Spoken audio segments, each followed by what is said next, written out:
Last year, Father's Day started out as usual. I always woke up first. I never got a good night's sleep, so I knew it would be quite a while before my 18-year-old wife and my 18 and 17-year-old girls woke up and joined me. Every year for Mother's Day, I made my wife a nice breakfast of mimosas. For lunch, I would make her a cheese, fruit, and nut plate with a bottle of good white wine. For dinner, I would make her favorite dinner, grilled steak and baked potatoes paired with a good Cabernet Sauvignon. When the girls were younger, they helped with breakfast and the obligatory waiting for mom, but as they got older, I was left alone to pamper them. No big deal. My wife usually reciprocated by cooking me a special breakfast, although on Father's Day I cooked steaks for dinner. So last year on Father's Day, I waited until my wife woke up to make me breakfast, which doesn't happen on any other day of the year. She doesn't know it, but I usually eat something small when I wake up around 6. I would starve to death if I didn't eat until she wakes up around 9, which is early for her on the weekend. When she woke up, she gave me a kiss, wished me a happy Father's Day, and started making a special breakfast for the family. For lunch, we went to a kitschy little cafe with Doctor Who-themed sandwiches, and overall it was a good day. My wife is a slave to the calendar and knows when all the important dates fall. She manages everything from holidays to the kids' activities with a dry erase calendar hanging on the side of the kitchen cabinet. All holidays, milestones, school events, half-days, etc. are recorded on the calendar. Nothing is ever missed. Except when I miss something, of course. The next year, when my wife was putting the dates on the calendar at the end of May, she said, "Hey Bill, your birthday falls on Father's Day this year." It wasn't the first time, so I wasn't surprised. I said, "Nice. Don't save money and cheat me if I don't get 2 gifts." Kathy replied with a laugh. "You'll never leave me alone if you get cheated out of a gift. I'm going to have to do something special for you this year." I kissed her cheek and squeezed her ass as I walked out of the kitchen. I hoped she meant something more than the annual birthday and Father's Day blowjobs. She started giving me blowjobs when we were making regular love, but never finished them. They were usually part of foreplay, except for those 2 days when she brought it to an end, so to speak. On my birthday and Father's Day, she would give me a good blowjob, not expecting to get one in return. I usually brought her to orgasm when she did. I wasn't a complete idiot about it. I was horny and thought I was going to get super rare anal sex on my upcoming special day. The weeks leading up to my big day were strange in our house. My wife was acting strange. She was working late, snapping at me and the girls about little things, and she started dressing for work more often. She worked as the bakery manager at our local grocery store. She had never worn makeup before, but around this time she began to do so. She also wore a scarf over her clothes, which consisted of a white button-down shirt and pants. She would leave another button undone, which further showed off her ample cleavage. I started to have my doubts when, on the Friday before my birthday, she went somewhere without me.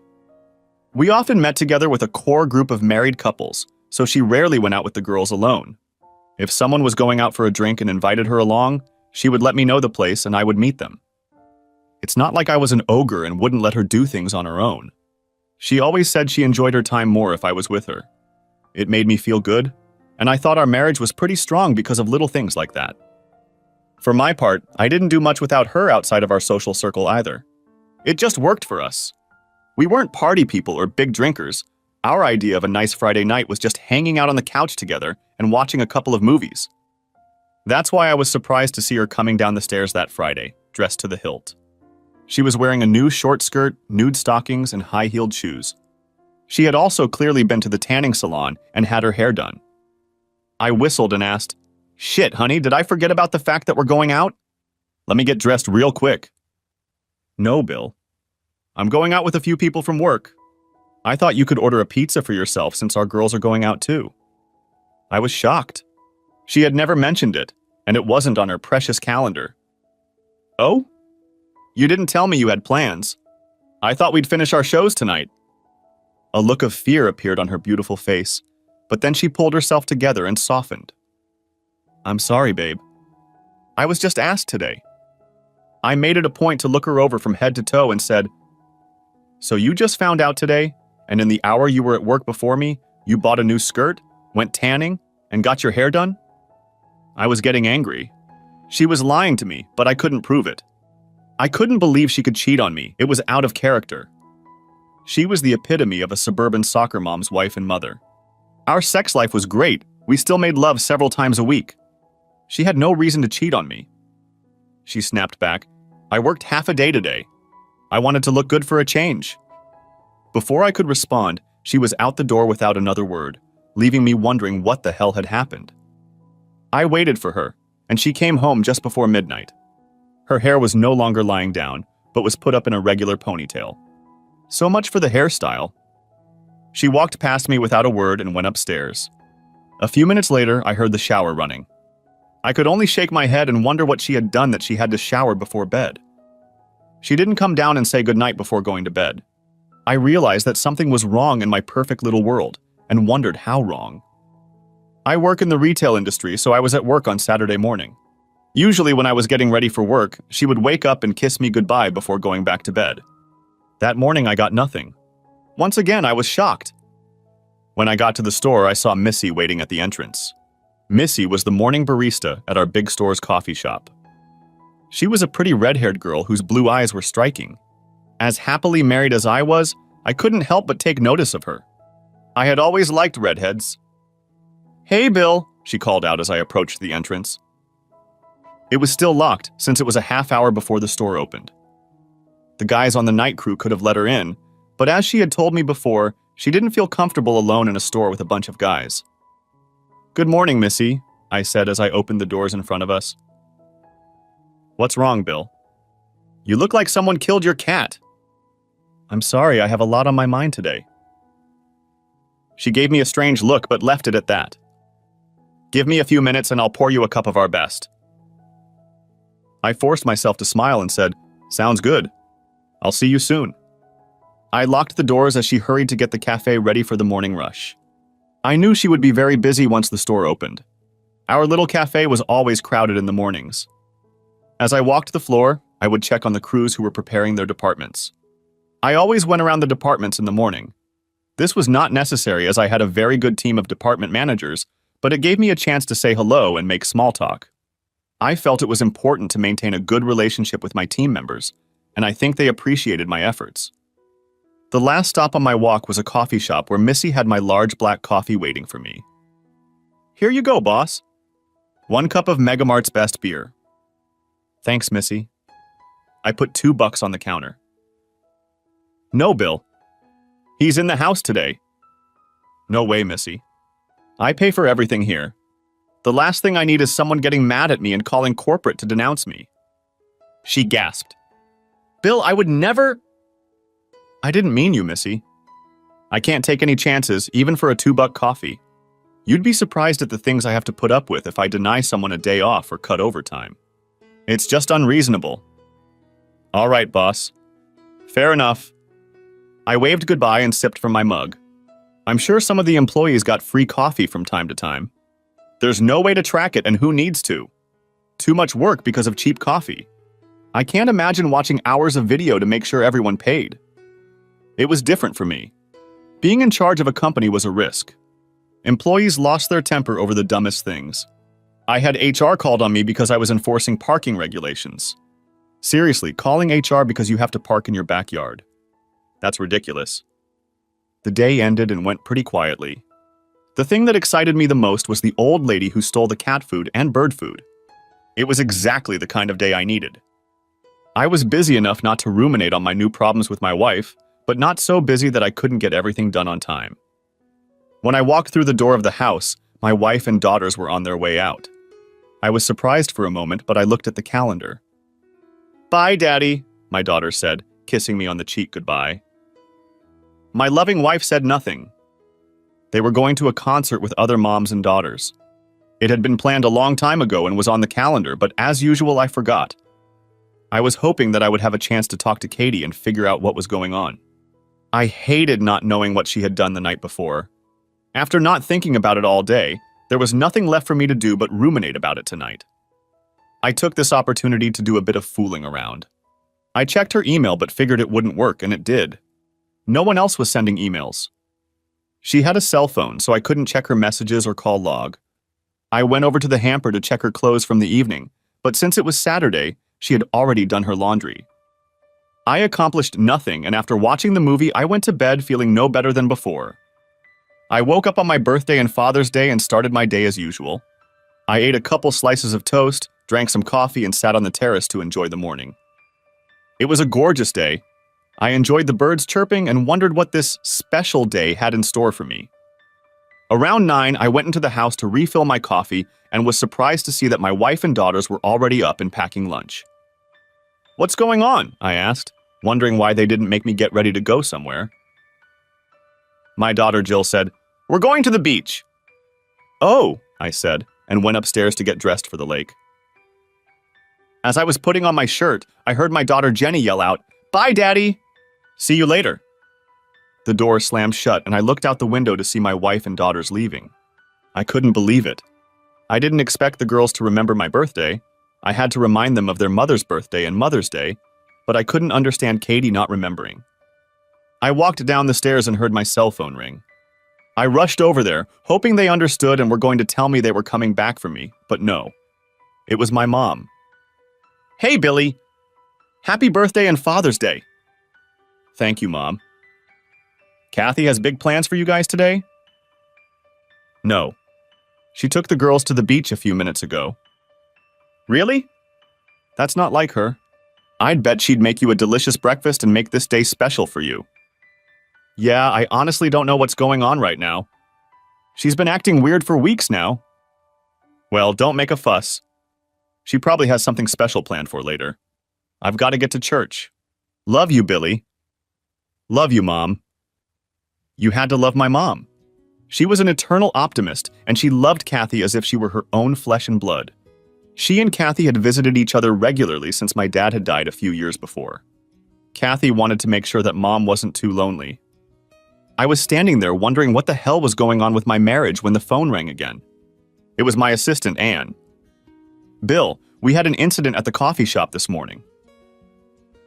"What's wrong?" Missy was on the stairs when she was pushed by a customer. "She lost her balance and fell." "Oh my God!" "Is she okay?" "They took her to St. Alex's Hospital to get x-rays. She might have a broken arm or something." "Damn!" "Poor girl. Do you have a shift?" "Yeah, it's all set. I just didn't want you to catch me off guard tomorrow. I'm sorry I bothered you on Father's Day." "Don't worry about it, Anne. Thanks for calling. I was hoping Missy would be okay." I fiddled around the house for a while and, figuring they weren't coming back, headed to IHOP for breakfast. It turned out to be a mistake for my state of mind. The wait was long, and everywhere I looked there were families. Happy families celebrating fathers and grandfathers. I left before I started crying. I made my way through McDonald's and got a big breakfast of coffee and orange juice. The pancakes were surprisingly tasty as I sat in the park and ate with a plastic fork and knife. I looked out at the small lake I used to take my girls boating on when they were little. They loved the water. Whether it was swimming, boating, or even fishing, they loved being on the lake. As they got older and almost went to college, they lost interest in fishing, and looking back, I think they lost interest in spending time with me at all. In those days, all their outings were with their mother. Probably the right thing to do. Shopping for clothes with my father, I'm sure, would have been burdensome for a young girl. At 1 o'clock, there was no word from my wife. I could only assume that there would be no dinner together. I stopped by the Doctor Who cafe and ordered a Reuben. Of course, the name was related to the show, like the Dalek Reuben Revolution or something equally silly. Being a 40-year-old man who has no idea what's cool and what's not, I took a picture and registered on Facebook. I got the usual likes and Happy Father's Day greetings from my friends and acquaintances. Oddly, my mother-in-law commented that she thought I was at the beach with my wife and girls. Apparently, my wife had been posting beach pictures on her Facebook page. I finished my sandwich and headed to a sports bar near my house. I hadn't watched a ball game in a while, so I decided to drown my sorrows in Miller Lite. The bar was crowded, and I wasn't in the mood for it, so I went to the cigar lounge next door and treated myself to a $60 Opus X. Happy birthday to me. I sat down at a table and turned on the Sox game, and a couple guys playing cards invited me to join them. "I'm Bill," I said, introducing myself to the older gentleman. "I'm Lance, and this is my brother Jerry. It's nice to meet you both." They finished their hand and dealt me in their little 5-card game. "Help yourself, Bill," Lance said, setting the cooler on the floor. I thanked him and pulled out a Miller Lite. No kids? Or is the ex having them with a new man? Asked Jerry with a smirk. I frowned and said, My wife and the girls are at the beach. They don't seem to know what day it is. Sucks, Lance added. I don't see my boys much. Both are serving? Jerry nodded and said, My daughter lives in California. My grandson Charlie just turned 2 years old. I'm going there next week. That's great, I said. When my girls turned 17 and 18, I was starting to miss the little ones running around. They both nodded understandingly. After some time of small talk, we somehow got back to the subject of my wife. Do you think she really forgot, or is she avoiding you on purpose? Asked Jerry. It was a great question that I've been pondering as well. I told them about the last few weeks, up until Friday's problems, and they shook their heads. She's cheating on you, Lance said. Jerry nodded in agreement. I can't believe it, I said. But as soon as he said it, I realized it was the only explanation that made sense, and I tried to believe it wasn't true. Look, Bill, Lance said. I've been through this before. The changes in behavior, the sudden night out in slut clothes, the disrespect. I've been through it, buddy. My wife f***ed a coworker a couple times, and when I found out about it, I divorced her. Biggest mistake of my life. What? Snapped back at me. She cheated on you. How is divorcing her a mistake? In my opinion, there were no excuses. Treason is the end of a marriage, plain and simple. Period. End of story. Bill, I was broke for 5 years paying her child support and alimony. I missed her every damn day, loving her across town in my lonely apartment while she was alone in my house. She may have cheated on me, but at that moment I was too arrogant to forgive her. It's been 7 years, but we got back together after I pulled my head out of my ass. We're happy now. Jesus, I said. Giving her body to another man is the biggest insult and disrespect my wife is capable of. If what you say is true and she's having an affair, then she's either so involved with her lover that she's forgotten my birthday, or she's purposely blowing me off. Either of those options is unacceptable. Lance shook his head. Bill, trust me. If you really love her, find a way to forgive her. You'll be better off in the long run. 40-year-old guys don't get second chances at love. Thank you, Lance. You've given me a lot of food for thought. I may have said that, but what I was really thinking was that he was crazy. There was no way I could forgive her for cheating on me, and no way I could stay married to her. I shook both men's hands, wished them well, and left. As I sat on the couch browsing Facebook, it was almost dinner time. I saw my daughter's and wife's posts with pictures of their happy day and was saddened even more. Screw it, thought I. I needed to man up and stop acting like a lost child. My wife forgot my birthday. It happens. She forgot Father's Day. What's the difference? What mattered was that I was sure she had cheated on me on Friday night, and probably many times in the previous weeks she had acted strangely. Having her rub it in my face was supposed to be her ultimate goal. Well, she finished it well. It was time to get ready for the rest of my life. I decided to go out to dinner at my favorite restaurant. I knew it would be a long wait, and that was okay. I didn't have anything to do. So I took a shower, put on my sport coat and slacks, and went to get a steak. I was sitting at the bar of a steakhouse waiting for a table when an older man sat down in the empty seat next to me. He saw my bottle of champagne with one glass and frowned. Fortunately, he didn't say anything, just ordered a martini. As the bartender was filling my glass, the man apparently couldn't resist asking, "Are you celebrating alone, or am I taking someone else's place?" "No," I said, "it's okay. I'm alone here." He nodded and took a sip. He must have been in sales because he couldn't sit still. He said, "Yes, I'm waiting for my 3 generations of red rage. My wife is helping my daughter who broke her arm today. I guess she doesn't take well to having to do everything with her left hand." He laughed and continued, "You just don't expect your grown children to break bones. I thought those days were behind us."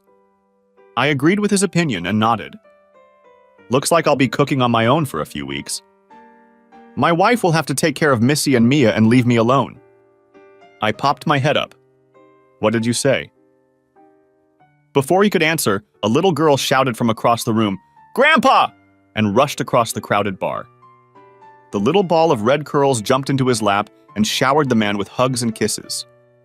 A moment later, I heard, "Bill!" I turned and saw Missy, and who I assumed was her mother, standing next to me. Her mother was a perfect portrait of her. Except for a few wrinkles around her eyes, they looked exactly alike. "Hey, Missy. How's your arm?" "It's okay.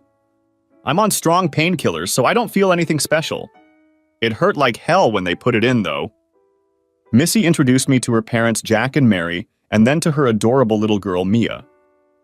"Where's your wife, Bill?" she asked. "I don't know. She took my girls to the beach this morning, and I haven't heard from them all day." "Really? On Father's Day?" "Worse, it's also my birthday today." "Oh my God! She blew you off on your best day of the year? What's her problem?" I didn't want to get into it and say more than I should, so I shrugged. "Well, forget about her." "You have to join us," Mary said firmly. I realized what Jack meant by his red rage. "I don't—" "Forget about it, Bill. You don't want them to militia on you. It's not nice," Jack said with a chuckle, indicative of his years of experience militiaing on them. "But it's your day, Jack." "I don't want to interfere." "Bullshit," he said. "This is our day." "Grandpa, you said—" "I know, Pumpkin. I said a bad word. Grandma will punish me later." "Daddy!" He winked at me as their table's buzzer sounded. "Pay up, Bill, and meet me at our table." "No payoff!" He said it in the tone of a drill instructor. He tossed a 20 on the counter and left. "I'm sorry, Bill. My parents can be thick-headed." "Don't worry, Missy. I suppose it's better than eating alone." Conversation over dinner was light. Bill and I told stories about our daughters growing up, and Mia asked lots of questions. She kept giggling at the awkward stories about her mom as a child. After dinner, my phone rang. I saw that it was my wife, ignored the call, and put the phone on the table. "Your wife?" asked Mary. "Yes." "It's more than you think, isn't it?" asked Missy. "I think so, but I have no proof." "Bill, everyone makes mistakes," Mary said, looking directly at Jack.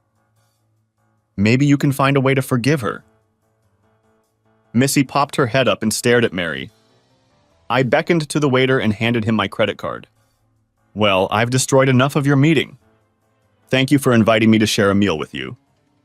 "Bill, let me—" "No, Jack. It was an honor to have lunch with you, and especially one of my favorite employees. It's on me. Happy Father's Day." I shook their hands and walked over to the waiter's counter to sign the check. I didn't even have hard evidence that she was cheating on me, but I'd already gotten 2-2 from people telling me I should forgive her. What's wrong with people? The phone rang over and over, but I ignored it. I pulled into my garage and was greeted by 2 whirling dervishes, showering me with kisses and hugs, apologizing for abandoning me on Father's Day. "Girls, don't worry about it. I don't expect you to remember when it's my birthday. "It's your birthday today?" yelled Jill. Then she ran into the house, yelling at my wife. "Daddy, we didn't know." "I'm so sorry," she sobbed against my chest. "You must hate us." "No, baby. I love you more than life itself." When she suggested last night that we go to the beach today, we jumped at the opportunity. "We didn't think—" "Baby, it's all right. Don't worry about it. I'm not mad at you. I didn't tell her I was mad at her mother, but that was my problem, not my daughter's. Let's go inside." I walked through the kitchen, ignoring my wife crying and being scolded by my daughters, and went upstairs to change. Putting on shorts and a t-shirt, I returned to the war zone and found my wife sobbing alone. "I'm sorry," she muttered. I shook my head and went out on the deck with a beer and a cigar. It was a beautiful night, and I was enjoying the quiet, thinking about work instead of my wife, when the sliding door opened. "Bill, What's his name?" I asked, interrupting her. I didn't look at her, and she didn't go any farther out on the deck. "Bill." "What's his name?" "The man you had sex with on Friday." My anger was building. I heard the door close, but she didn't come out. She didn't deny it. That's when I realized I was going to see a divorce lawyer soon. Almost 20 years of marriage gone. What a stupid woman I'd married. At this point, I started thinking the worst. How long had she been cheating? Was he her first? Did I know him? Were these girls even mine? It's amazing what negative thoughts come into your head when you're treated so badly. I decided to request a paternity test for the girls as part of the divorce. It would not only be for my peace of mind, but also for Katie's embarrassment. I spent the rest of the night researching divorce laws online and then fell asleep on the couch. That's how I spent my birthday. I woke up at 5 in the morning. I found Katie in my bedroom, sound asleep, curled around her pillow. The funny thing was that she looked peaceful, unlike how poorly I had slept. Her body was naked and her ass was showing in her panties. She was so beautiful, too bad she wasn't mine anymore. I would have missed her body. I grabbed what I needed and took a quick shower. I managed to escape without waking her, but Jill was waiting for me in the hallway. "How bad is it, Dad?" I sighed. "This is as bad as it can get." "Can you forgive her?" "I mean, it's just one day's oblivion." "Honey, she didn't just forget my birthday or Father's Day. She cheated on me." She sighed. "No, Daddy. She wouldn't. She had to do it, but I won't accept it. Think about it. The last few weeks she's been acting strange. Friday night, after getting a tan and getting her hair done, she went out dressed like a whore. That was definitely not for me." She shook her head. "Babe, she avoided me all day Saturday and Sunday. She clearly had either guilt or hatred for me and didn't want to be around me at all. When has she ever taken you to the beach without me? It's always a family excursion. What if it's not an affair? What if it was just a one-time thing? Can't you forgive her for one time?" "I doubt that's true, honey, but look at all her actions. For once this weekend, has she acted like she loves me? Daddy, you didn't see the look on her face when Grandma called her to ask why she didn't call Grandpa to wish him a happy Father's Day.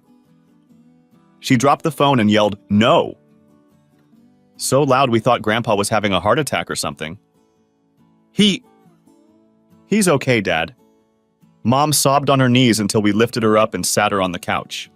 She kept saying over and over that she loved you. Honestly, Jenny wanted to call an ambulance for her. She thought she was going to have a breakdown. We calmed her down and managed to get her to call you. "Jill, I don't know what you want me to say. She doesn't love me. You can't cheat on your spouse and love your spouse. That's not an act of love, that's selfishness. Love must be selfless. When she became intimate with another man, she discarded me." She hugged me and cried.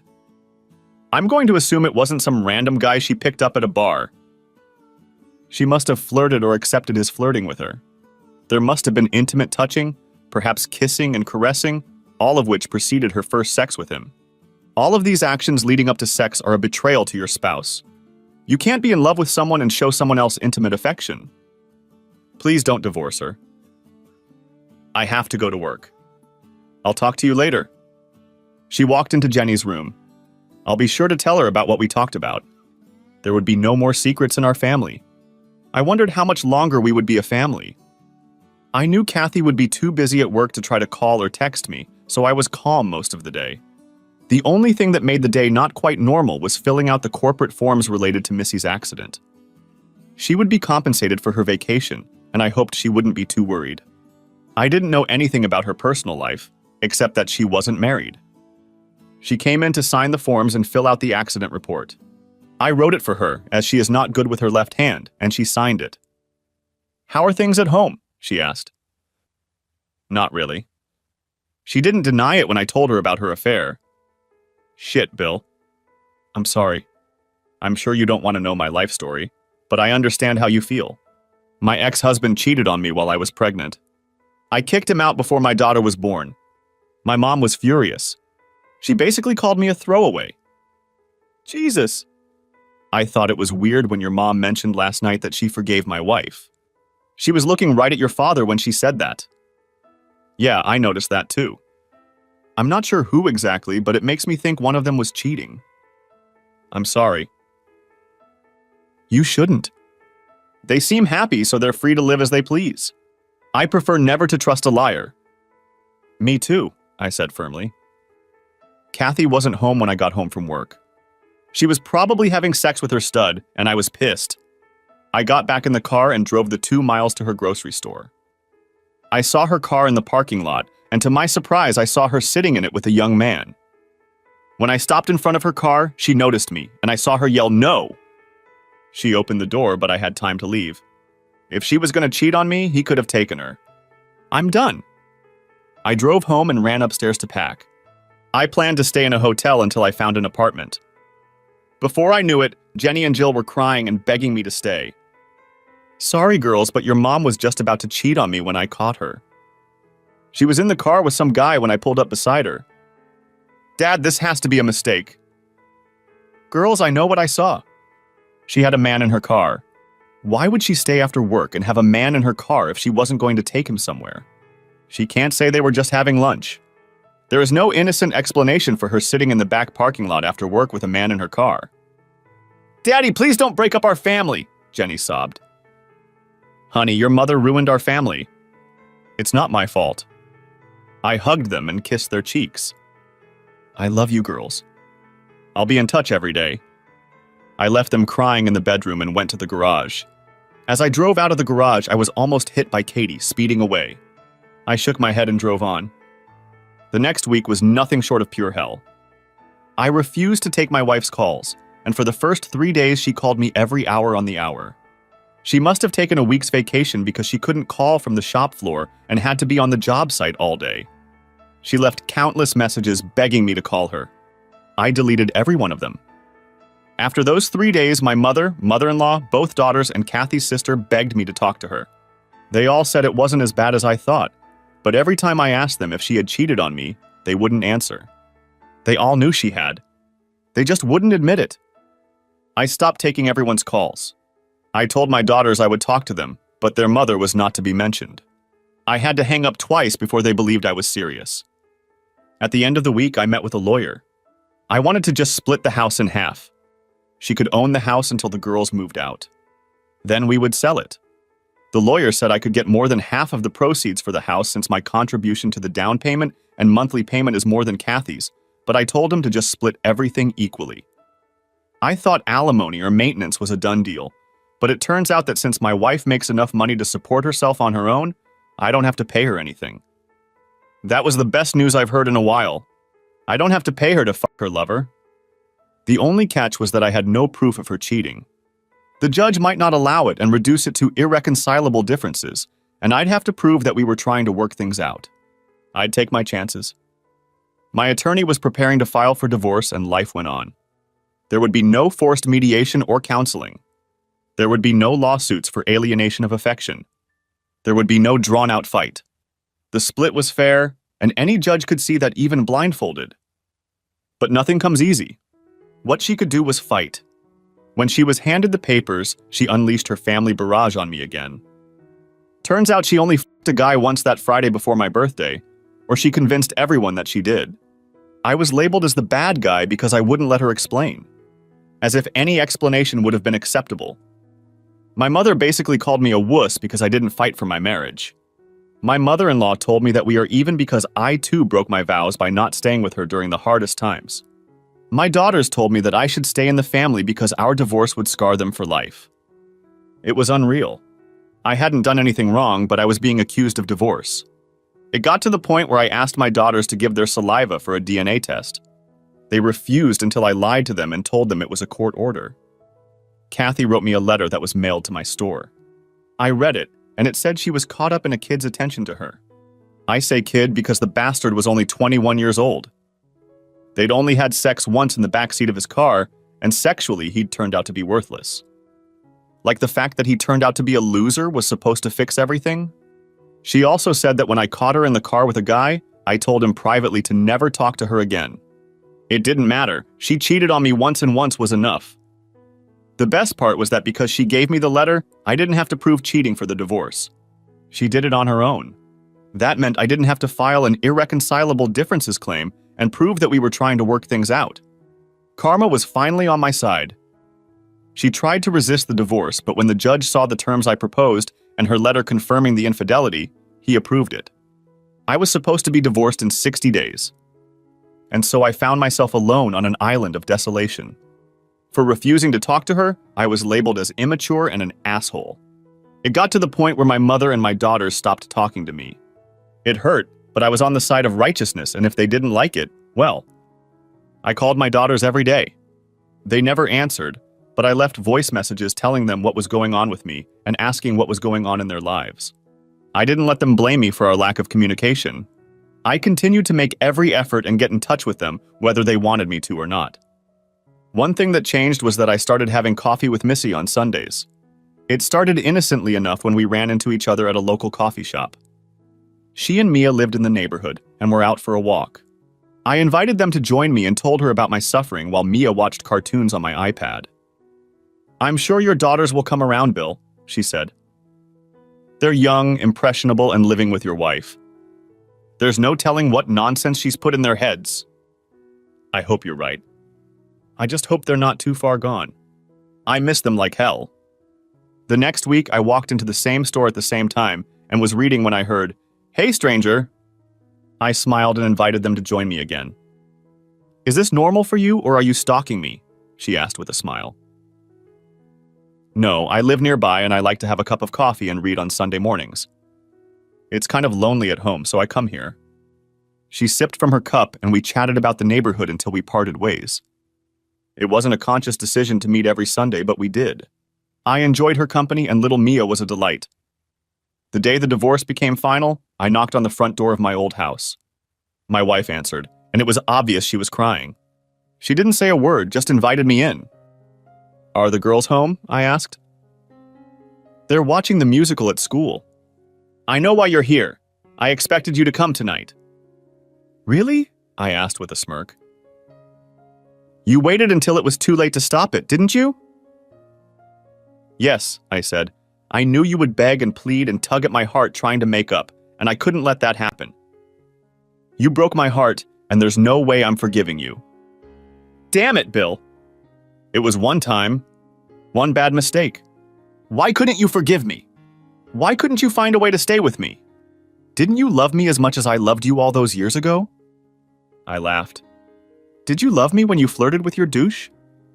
Did you love me when you avoided me all weekend and left me alone on my birthday? If that's your idea of love, you're beyond help." "I never wanted this to happen," she sobbed. "I never wanted a cheating whore as a wife either, but here we are, we met." She gasped and started to speak before I interrupted her. "Katie, not only did you break my heart, but you turned my mother and my daughters against me.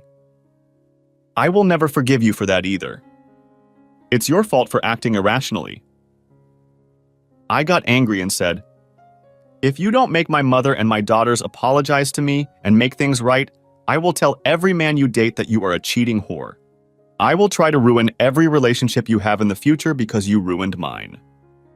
I don't need anyone else." "Wrong answer. I guess I'll have to find other ways to hurt you and embarrass you."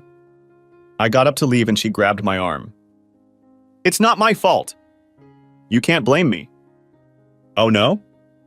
Did I cheat on you?" "I don't think so. You know what's really disgusting? You allow your daughters to grow up believing that cheating on their husbands is acceptable. Because of your behavior, they'll go into adulthood assuming you're a saint and I'm a sinner, and it's okay because it was a one-time thing. Well, f*** it. I'm not going to go down because some asshole made you feel sexy." I pulled her hand away from mine and said, "Rotten hell for leaving our marriage. Just having sex with you, whore." I left her crying and wasn't upset about it. A few weeks later, Missy knocked on my office door. "Got a second, Bill?" "Sure, come on in." I frowned as she closed the door, expecting something bad to happen now. "Bill, does the company have a rule against dating other employees?" I hated it when she asked me that. I was hoping I'd be able to ask her out. Looks like I was too late. "No. We have a strict sexual harassment policy. This policy protects just about anything that can be damaged by a failed relationship between coworkers, and if two people can't work together after a breakup, it's their fault, not the company's." "Good. That's exactly what I was hoping for," she said, placing a folded piece of paper on my desk. "What's that?" I asked. "My address and phone number. I look forward to seeing you tomorrow night for dinner. Mia will be joining us." I smiled and agreed. Good.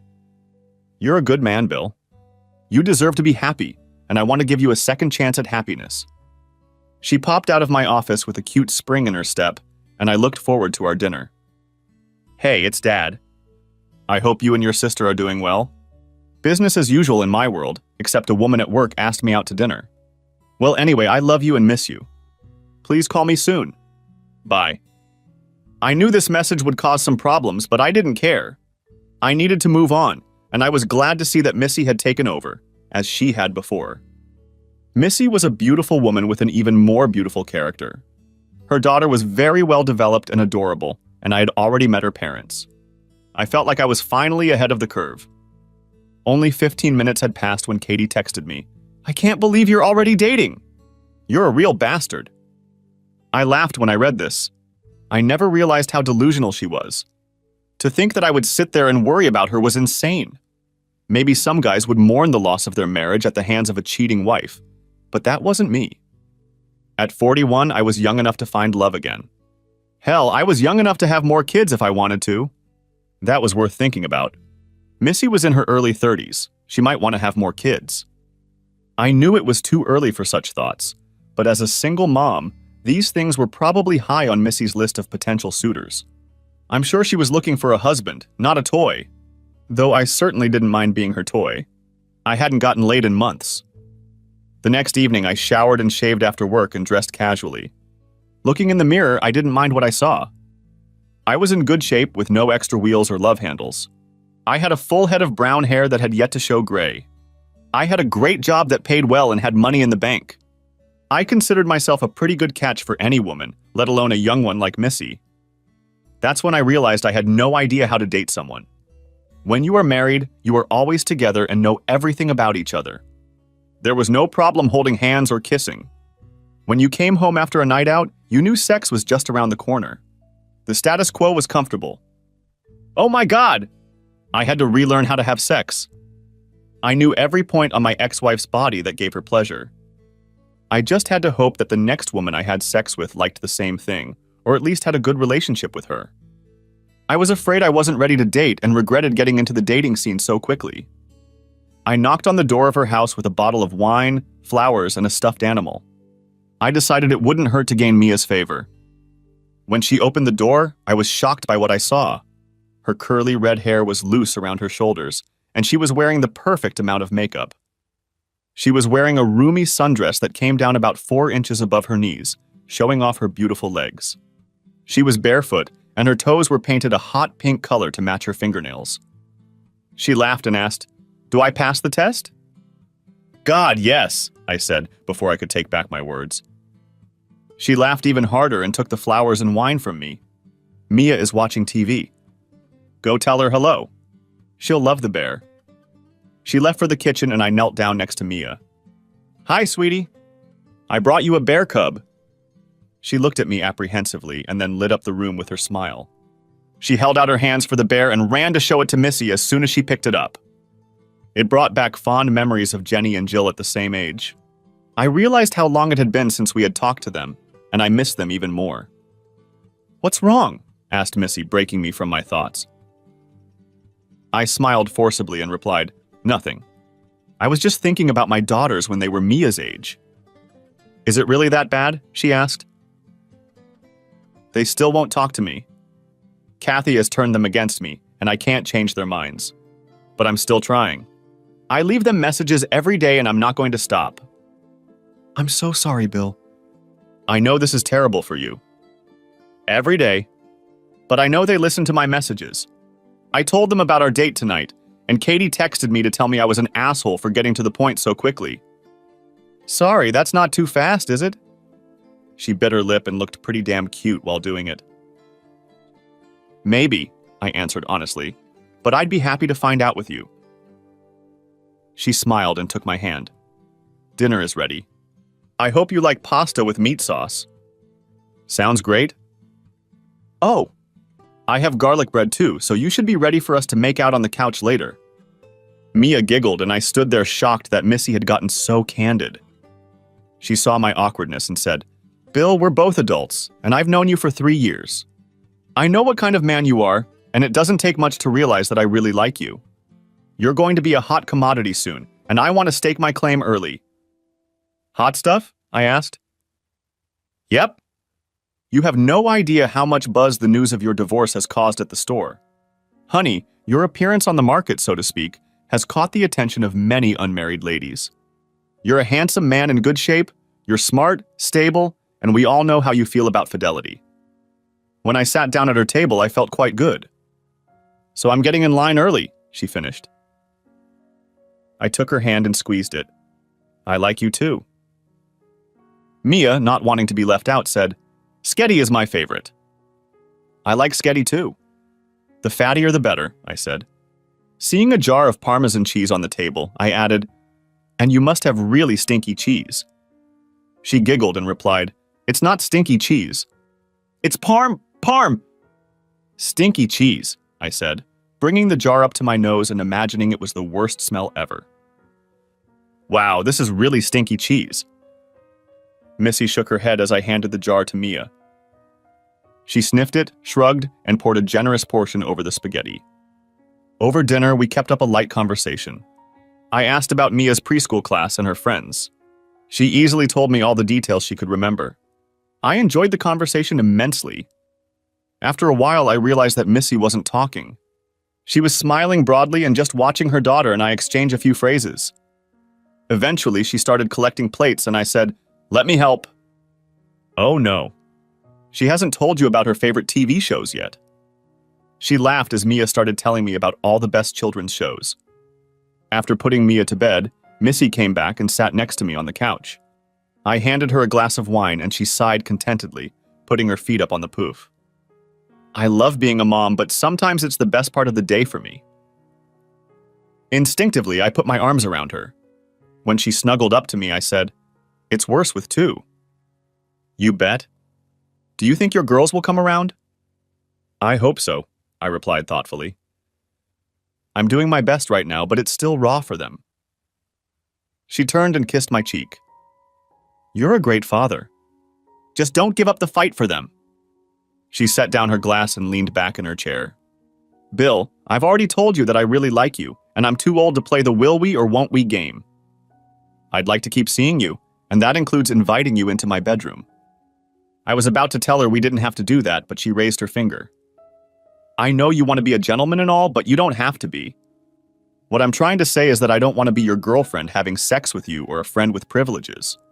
I'm warning you that I'm looking for an exclusive relationship. I have a daughter to think about, and frankly, she needs a daddy just as much as I need a husband." I tried to speak again, but was again rebuffed.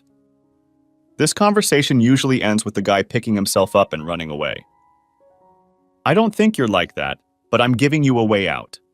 If you want to sow your oats and experience the single life, I'm not your girl. If, however, you want to see if we have a chance at a long life, I'm your woman."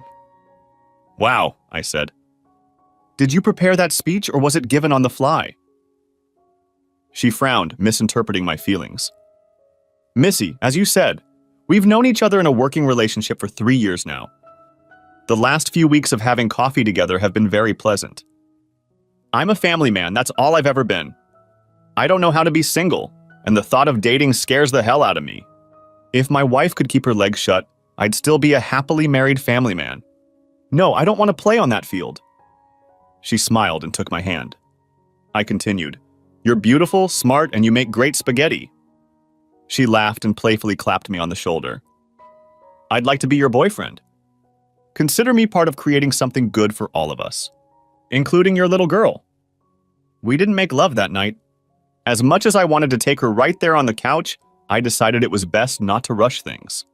She had practically confessed her love to me and was very aroused, and I decided that for my comfort, it was best to take my time. I received a gift from the gods when I received an application for a managerial position. I never learned the name of the brat who ruined my marriage and couldn't get back at him. But when he showed up for an interview for the night manager position, I recognized him immediately. I knew he would never recognize me, but he might recognize my name, so I asked Anne to interview him and hire him on the spot. On the second night of his job, I waited in the parking lot for him to start his shift. I walked over to his 90s car and put a 40-inch TV I had bought from a competitor in the back seat. We had the same model, and I happened to know that one of them happened to be in stock. In the morning, I timed my arrival to coincide with the end of his shift. I walked him to his car, chatting about what he thought of his crew of guys. When we got to the car, I noticed the TV in the back seat and pretended to be shocked. "Jeff, did you buy a TV before your shift?" "We're not open yet." "No, Bill. It's not mine. I don't know how it got there." "Jeff, I think we need to go back to the store." "Bill, you have to believe me. Check the cameras." I shook my head and said, "Okay, bring the TV." We went back to the store and the baby was scared to death. At one point, I thought he was going to cry. We didn't have night security because since the store closed for the night and had a night crew working there, we didn't need it. We had cameras everywhere and only one place the cameras could be turned off. Only the managers had the key to that room. The camera was pointed at the door to the room, but it was above the doorway to the stairwell. I mentioned this to security a few years ago, but they never fixed the problem. Then I easily opened the door to the stairwell, walked over and covered the camera with a piece of black duct tape.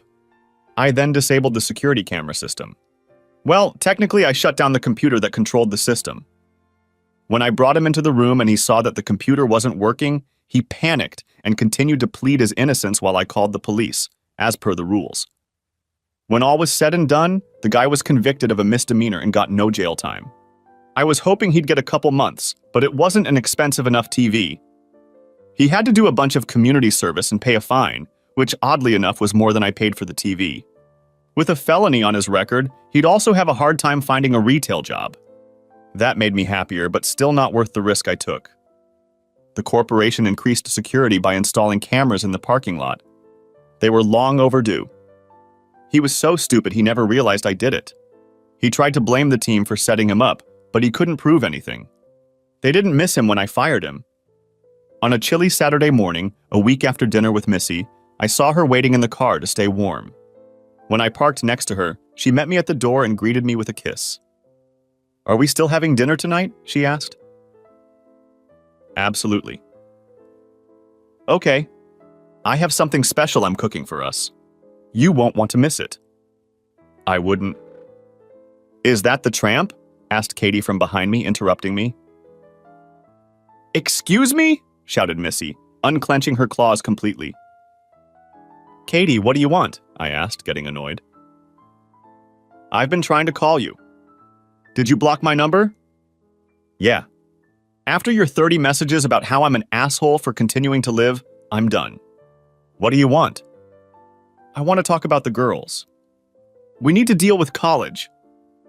They can go wherever they want. I took care of the money for them. I'd like to be a part of it, but since you poisoned them against me, they won't talk to me. They're afraid you won't pay your tuition." "Of course I'll pay for it. I still love them, even though because you can't keep your legs closed, I lost them in the divorce." Missy laughed. Katie glared at her and said, "It's not my fault you couldn't forgive me for one slip-up." "Oh? One slip-up? It was only once because you weren't tactful. I dealt with you right away." "It doesn't matter. You should still be my husband. We should still be a family." "You're delusional. You cost me my marriage, my family, my daughters, and my mother. I swear you better never date a man if I find out about this.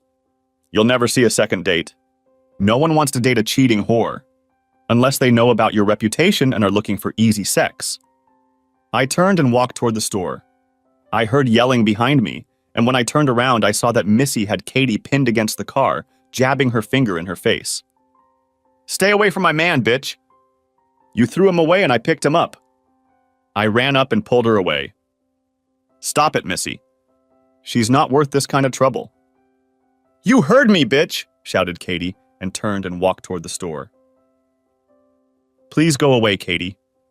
It's over between us and it's your fault. Yours and yours alone." I left her sobbing by the car. I caught up with my panting Missy and took her hand. She looked up and smiled at me, slowing down. "I'm sorry, Bill. I guess I was being too territorial." "Oh no! I like it when women fight over me in the parking lot. It's great for my ego." We laughed and went inside to get some work done. Later that morning, my mom called me. When I answered, she mumbled, "Billy, She didn't finish, and I heard a knock, but the call didn't end. I hung up and called back, but there was no answer. I called 911 to have them send an ambulance to her, but was told the call had already come from her house. I feared the worst and asked Anne to cover for me since I had to go. She understood, and as I ran through the store, I ran past Missy, who yelled after me. I ignored her and ran straight to my car. When I got to my mom's house, the ambulance was already pulling away, and I followed it. When I got to the back doors, I found that she was gone before the ambulance arrived at the hospital. She must have passed out while we were on the phone. I cried sitting in the lobby of the emergency room. I sat there alone and thought about the last word my mom had said to me. What was she going to say? Maybe it was, "Am I in trouble? Am I having a heart attack? I'm sorry?" The phone rang and it was Missy. "Hey, my mom just died." "Oh, Bill. I'm so sorry." "Yes, thank you. I'm afraid I won't be good company tonight." "No, I'll be with you." "You need me, please let me come." "Okay, yes," I said. I didn't want to be alone and I was glad she'd agreed to be with me. "I'm on my way home. I'll meet you there after you get out." "Okay. I'll see you soon." I finished talking and went to my car. Instead of driving home, I drove to my old house. I needed to tell my girls, whether they wanted to see me or not. As I pulled up to the house, I saw both girls' cars in the driveway and sighed. I had never imagined that the first words we would say to each other would be such news. I didn't care that I didn't live there anymore. I entered the code into the garage door opener and stepped inside. Kathy's car wasn't there, and I was glad for that. I don't think I was in the right state of mind to see her. The living room and kitchen were empty, so I went upstairs to the bedrooms.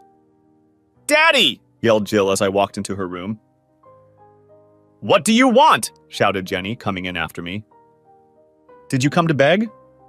"Well, you can go to—" "Grandma had a heart attack and died this morning," I said, interrupting her. They both gasped. "I just thought I should tell you this in person. Now I'm going to hell." I walked out and closed the door behind me. I heard Jenny yell for me to wait, but I ran to my car and drove away. I went to the little lake where I spent so much happy time with the girls. It was too cold for boats, but the water was starting to thaw and was very calm. I sat down on the picnic bench and cried again. This time I cried not only for my mother, but for the loss of my daughters. The fury in Jenny's voice told me that I wasn't needed in her life. She didn't need to tell me to go to hell. Her tone said it all for her. I wondered if I'd made a mistake along the way. Not with Katie, but with the girls. What had I done so wrong that made them hate me so much? Katie was the one who ruined our marriage. Why can't my daughters understand that? I don't know how long I sat there, but I heard someone approach. I turned around and it was Katie and the girls. "How did you find me here?" I asked, turning around to look at the lake again. "You didn't turn off the synchronization of our Find a Phone app," Kathy said. "Bill, I'm sorry about your mom." "Yeah?" I spat. "Do you regret her death or the fact that you turned her against me and she died without ever making up?" She didn't say anything. "Leave me alone, I can't deal with your shit right now," I continued. "I'll never forgive you for what you did to me." The last time we talked, she told me she wouldn't talk to me again until I came to my senses and backed out of the divorce. She didn't even say she loved me when she hung up on me. "I'm so sorry, Bill. For everything." I heard her leave and Jenny said, "Dad, we're sorry too. Please forgive us for being bitches." I turned around and they both rushed over to hug me. We cried in each other's arms for what seemed like an eternity. It's not my fault, girls. Why can't you realize that what your mother did is the reason we're no longer together? "We're sorry, Dad," Jill said. "We just thought you should forgive her." "She loves you, it's so obvious." "Not enough to keep me faithful, Jill." "I'm sorry, girls. I'm so sorry." We hugged again while Kathy watched from the warm car. "Girls, I need you so much.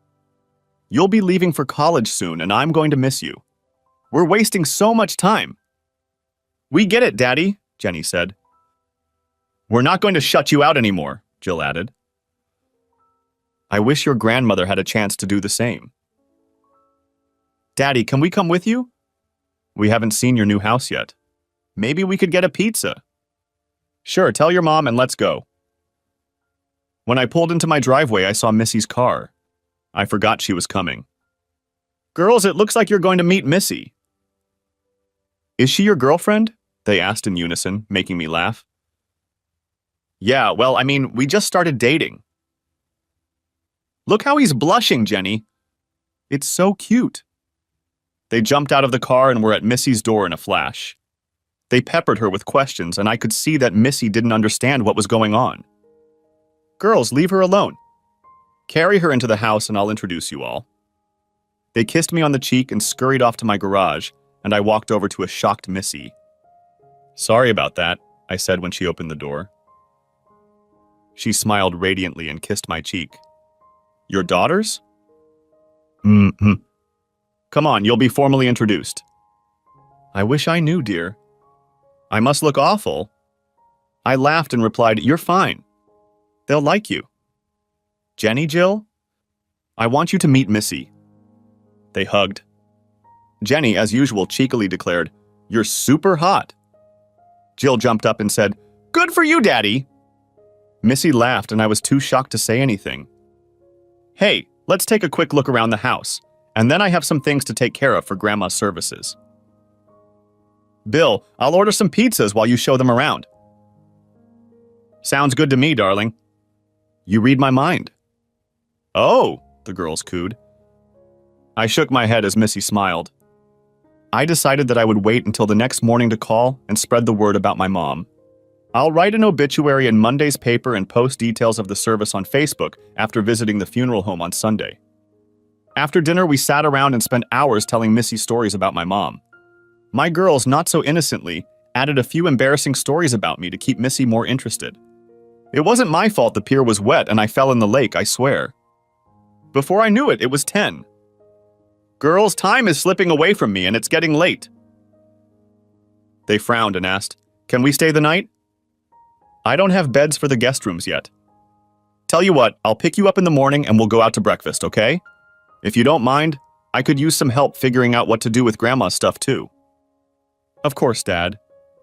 We'll help if we need it. Thank you. Missy, do you want to go for a ride? Or do you need to go home to Mia? She's staying with my parents. Jill jumped up. Who's Mia? Mia is my 4-year-old daughter. They both squealed, and Jenny said, Oh my God, I can't wait to meet her! Missy laughed at their excitement and said, Someday soon, I promise. Okay, let's go. They're great girls, Missy said, as we sat on the couch shortly after returning to my house. I'm glad you were able to get back together with them. I sighed. Me too. I just wish it didn't require my mom's death. She snuggled into my arms and I fell asleep with my arms around her. When I woke up in the morning, she had covered us with a blanket and was still snuggled up against me. I missed being so close to someone. I kissed the top of her head and said, I'm sorry I fell asleep on you. She moaned, stretching. It's okay, baby. You've had a very emotional day. Would you like to join me and the girls for breakfast? Only if I can take Mia with me. My parents have plans for this morning. Of course. My daughters will like her. Since we needed to pick up Mia, I asked my daughters to meet us at IHOP. When I walked in holding Mia's hand, my girls rushed to her. Within seconds, Mia was in their arms, twirled in the air, and then they tickled her and covered her with kisses. She squealed and giggled the whole time with a huge smile, to the point of yelling, I have to go to the bathroom. The girls said in unison, We'll take her, and scurried off to the bathroom. I don't know, Missy. Do you think they'll get along? I asked with a smirk. She playfully clapped me on the shoulder and kissed my cheek. I hope it stays that way for years to come, she said. She was set for the long term, and technically we only had one date. It was a little unnerving, but I was confident I could handle the feeling. As we ate, Mia and my daughters talked nonstop about everything. I could see in my eyes that Mia loved to talk, and not just about herself. She asked so many questions about my daughters' lives that I think even my girls were surprised. My daughters were neighborhood babysitters, so interacting with young children was their forte. They knew all the hot kids shows and movies, and Mia ate them out of the palm of her hand. They also got along well with Missy. There was no hostility or display of anger when I dated her, which shocked me. They refused to talk to me for months after the divorce, but as soon as they met my new girlfriend, they immediately became best friends? I didn't understand that, and I'm going to have to try and get some sort of explanation from the girls. After making dozens of phone calls, starting the long process of cleaning my mom's house, and visiting the funeral home, I was finally able to sit down and relax. The girls got back to my house for dinner, and Missy and Mia split off in different directions after breakfast. Missy decided it would be too emotional for us, and wanted to avoid the discomfort of Mia asking questions about everything while we sorted things out at my mom's house. "Daddy, are you in love with Missy?" asked Jenny suddenly. "We've only seen each other a couple times outside of work. It's a little early to call it love." "Okay, Dad," Jill said like I was an idiot. "Have you seen those good old cartoons where the girls' eyes flutter open and they fold their palms against their cheeks as they look at their prince?" I nodded, taking a bite of a slice of pizza. "Well, she practically has hearts floating around in her head when she looks at you and flaps her eyes," Jill said. Before I could deny that she liked me, they looked at each other, turned to me and said, "We like her." I went from excited to see my daughters to angry. I threw my piece on my plate, wiped my hands, and went to the sink. Leaning on the counter facing them, I tried to calm down. "Daddy?" asked Jenny. "Girls, how can you break my heart all this time and now sit there and tell me you like my girlfriend? What have I done to you to make you think it's okay to shut me out? Ignore me? Tell me to go to hell when I see you for the first time in my life? What did I do? Do you know how many times I cried after leaving you a message I knew you didn't care to receive? Mom made us." "What?" shouted I. Jill replied, "It all started when my mom told us, if you think you're losing us, come back to her and we'll be a family again. We are so sorry." I turned around and Jenny, seeing a tear on my cheek, rushed to hug me. "Dad, we're sorry. After it didn't work, she told us that you left us and weren't going to pay for college because we wanted you to stay with her.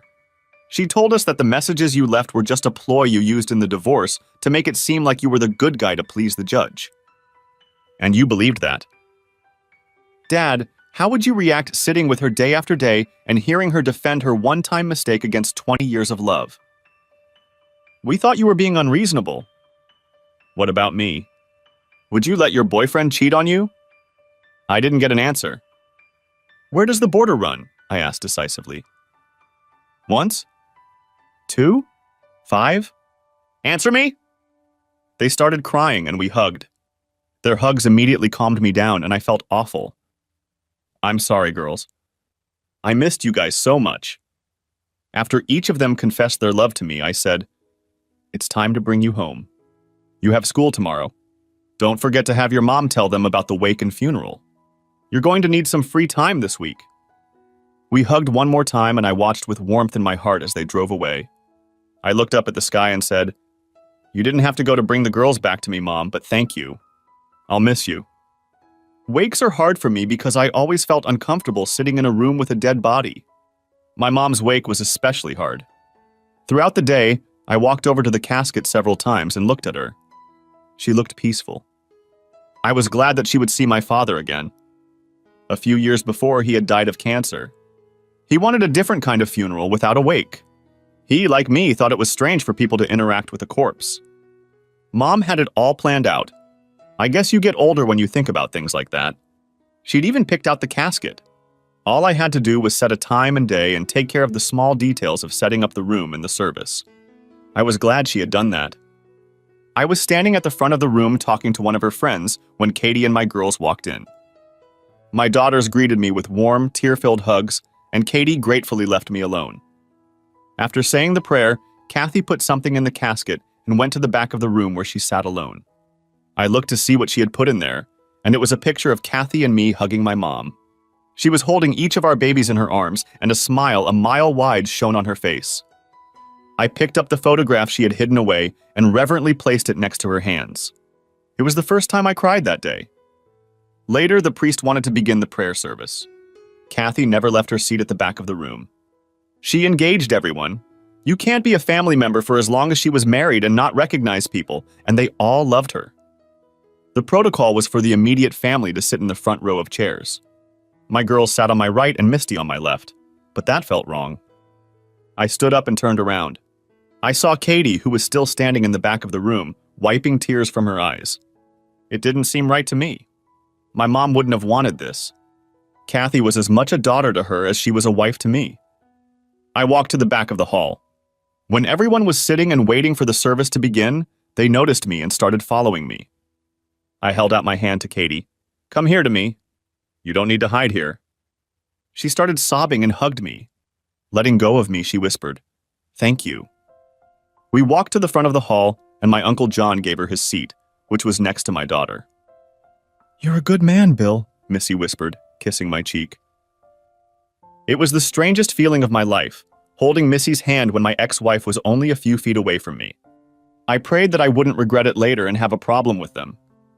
As we were wrapping up the day, I was saying goodbye to the last of the visitors when Kathy came up to me. With Missy next to me, I wondered how Katie would behave. I hoped she wouldn't start a fight out of respect for my mother. "Bill, thank you for inviting me into the family today. It means more than you can imagine. She loved you like a daughter. It was the right thing to do." "Oh, that reminds me. If you want, you can ride in the limo with us and the girls tomorrow."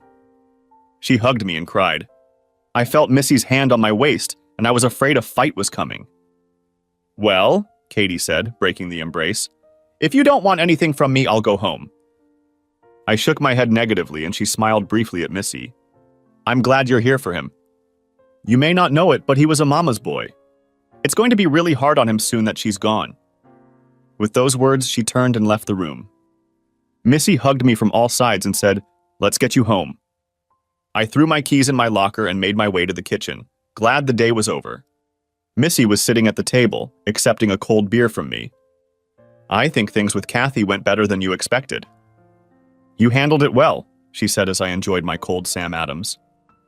"Yeah, I'm glad. I was really expecting her to start something with you." "Well, I'm sure the girls helped with that. We just need to get through tomorrow and we'll be fine." I hoped she was right. I don't know why I got the uneasy feeling that Katie wouldn't be able to handle dealing with Missy. I guess I'm just paranoid. "Will you stay the night with me?" I asked. She smiled and took my hand. "You couldn't kick me out even if you tried." We didn't make love, but she was spooning with me, and it was the best sleep I'd had since the divorce. "You're watching me like a hawk." "I'm not going to abuse your gift by getting into an argument," Kathy said as we waited for prayer to begin. "I know that," I lied. "I'm just uncomfortable with it." She snorted and asked, "How do you think I feel? I'm an outcast here? A whore?" I frowned. "No one thinks that about you. Especially not today." "I'm sorry, Bill.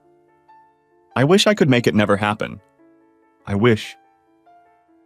She cried and hurried to the bathroom. "It's hard on all of us, Bill," my mother's friend Jean said, patting me on the shoulder. "Your mom was a wonderful woman and we'll all miss her." I kissed her cheek and thanked her, glad that Katie had her mom's back to her tears. After the funeral, we were seated at a table at my mother's favorite Polish restaurant. The room was full, and Kathy looked uncomfortable as she searched for an empty seat. I approached her again and led her by the hand to the table where Missy and my daughters were sitting. "Kathy, we will always be a family no matter the divorce. No matter where we sit, you will always be welcome." A tear rolled down her cheek as she sat up and thanked me. I don't know when I got over it, but I felt like I'd finally forgotten the pain she'd caused. Life went on. The girls went to college and Skype with me every week. Missy and I are still together, and I am very close to popping the question. Katie and I communicate infrequently but cordially. She is also moving on with her life, dating the divorced father of a friend of one of the girls. He's a nice guy. I hope things work out for them. Some will say I should have forgiven her for the one-time slip-up, but I just can't do that. I may be the bad guy in some people's minds, but I can live with myself.